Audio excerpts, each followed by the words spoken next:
السلام عليكم ورحمة الله وبركاته. ازيكم عاملين ايه؟ يا رب تكونوا بخير. النهارده ان شاء الله هنعمل الحلبة المحوجة، مشروب كده حلو للشتاء، بيدفي كده في الجو الساقع اللي احنا فيه. بصراحة هعمله معاكم النهارده بطريقة سهلة جدا وطعمه يجنن. يلا بينا بقى نشوف المكونات ونشوف طريقة التحضير. يلا بينا.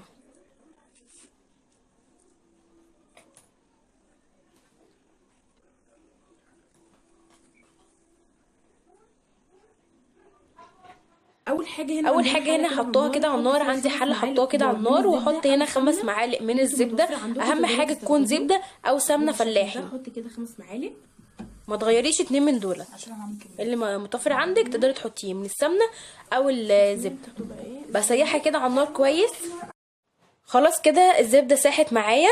هبتدي هنا بقى احط الحلبه المحوجه. هنا عندي 7 معالق من الحلبه المحوجه، والسبع معالق بياخدوا 7 كوبايات كبار.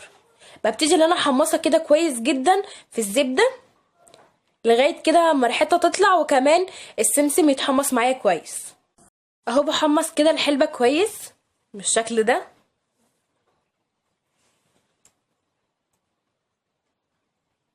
اهو بحمصها كده كويس جدا لغايه كده السمسم ما يتحمص معايا وريحتها تطلع. هبتدي بقى ان انا احط الميه، بس بحمصها كويس في الاول وبعد كده احط الميه. عايزه اقول لكم يا جماعه بجد يعني تحفه، ريحتها كده طالعه وبجد يعني جميله جدا في الشتاء اللي احنا فيه ده. مشروب كده سهل. اهو بحمصها كويس جدا مع الزبده. زي ما قلت لكم اهم حاجه تكون زبده او سمنه فلاحي، يعني ما ينفعش تحطوا زيت او سمنه عاديه. اهو بحمصها كويس جدا. خلاص كده اتحمصت معايا. هبتدي هنا احط 7 كوبايات من الميه. زي ما قلت لكم السبع معالق حلبه بتاخد 7 كوبايات ميه. هبتدي اقلب بقى كويس جدا لغايه قوامها ما يتقل معايا. هبتدي بقى ان انا اقلب، مش هشيل ايدي من عليها. بس هنا دلوقتي هبتدي بقى ان انا احليها. احط سكر. انا حطيت هنا 5 معالق سكر. عايزين تزودوا عايزين تقللوا براحتكم. هو 5 معالق سكر كانوا معايا السكر مظبوط. عايزين طبعا بتحبيه محلي تقدري تزوديه، بتحبيه اقل كده من السكر تقدري تقللي. وهبتدي بقى ان انا هنا هقلب كويس لغايه قوامها ما يتقل معايا. واهم حاجه ما تشيليش ايدك من عليها عشان ما تكلكعش مننا. اهو بقلب كده كويس لغايه قوامها ما يتقل معايا. هوريكم دلوقتي قوامها بيبقى عامل ازاي. اهم حاجه ببتدي اقلب كده كويس. اهو طريقتها سهله جدا، وعايزه اقول لكم بجد يعني طعمها جميل جدا في الاخر. اهو ببتدي اقلب كده كويس على حراره طبعا متوسطه. اهو بصوا بدأت معايا اللي هي تتقل. بصوا بقى اهو طبعا انا مستمره في التقليب لسه. اهو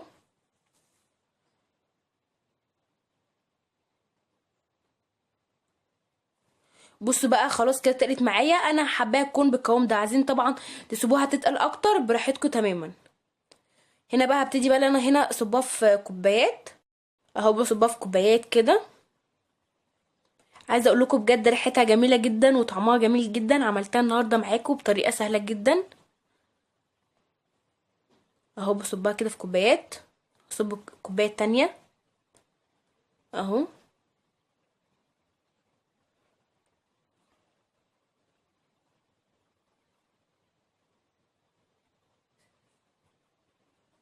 خلاص كده انا صبيت الكوبايات. هنا بقى هبتدي احط كده من الوش مكسرات. هبتدي بقى هنا احط اي مكسرات حبينا. هنا هبتدي احط زبيب وجوز الهند وزداني. اي حاجه تقدروا تحطوها من الوش عادي، او انتوا ممكن كمان ما تحطوش. ممكن كمان ما تحطوش اي حاجه، هي بتبقى فيها كل حاجه. اهو خلاص كده خلصنا الفيديو. اتمنى ان هو يعجبكم. ما تنسوش بقى تشتركوا في القناه وتفعلوا زر الجرس عشان يوصل لكم اي جديد انا بعمله في قناتي. وما تنسوش اللايك لو الفيديو عجبكم. باي باي.